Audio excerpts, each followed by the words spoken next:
Welcome to our imperialism project.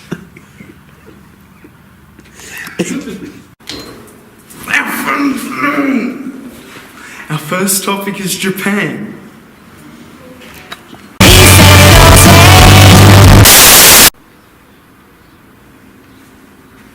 Japan was not very imperialistic at first.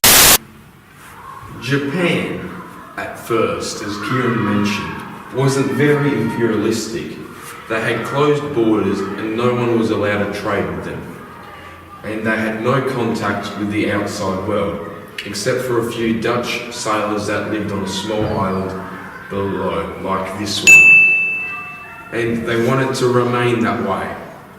But one day, a person from America decided it would be a good idea to trade with Japan, but they couldn't get in. So they attacked Japan and got into the port and set up there, and Japan had to let them in.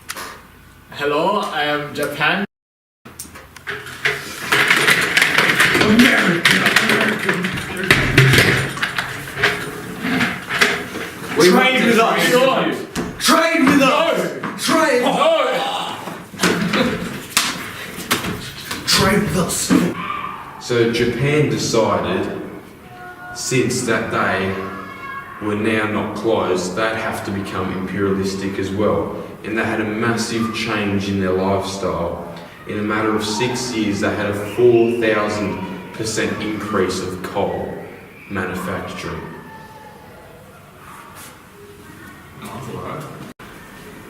Oh, I need some good resources. I reckon I'm going to go force Japan to trade with us. They have some really useful resources for us here in America.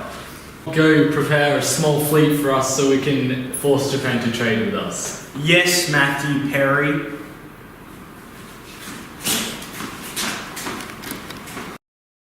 So the Japan leader, the shogun, was insecure about his position in the politics of Japan.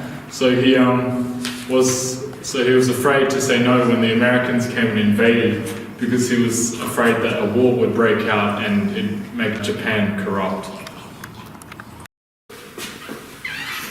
Now we're on to China. The Europeans wanted to trade with China, and they started trading with them, but China didn't have much of the stuff didn't want much of the European stuff other than silver. So it was very expensive for them to get porcelain, silk, and most of all, tea. So they were looking for a new solution, and they found opium, which grew just in India and was easy for them to ship over. But the Chinese didn't like it because it was illegal. So then they had an opium war which started in 1839 and went to 1842. And the British, or the actual Indian East Indies Company, their ships smashed the Chinese ships and they won. Yeah. China!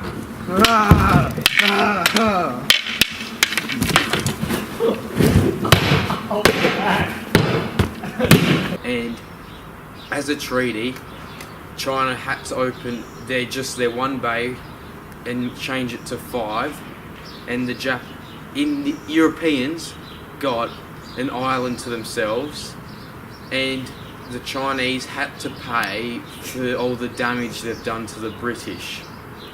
And so they kept on trading with them. And during that time, China had a civil war. And during the Civil War, the Europeans decided, we want more from China. So they had another Chinese opium war, which the British won, and then they legalized opium. Hurrah! Do you have the opium? Do you have the tea? Yes.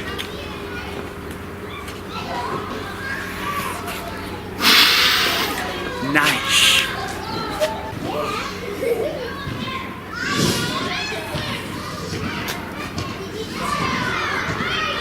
Nice. Very good. delicious opium.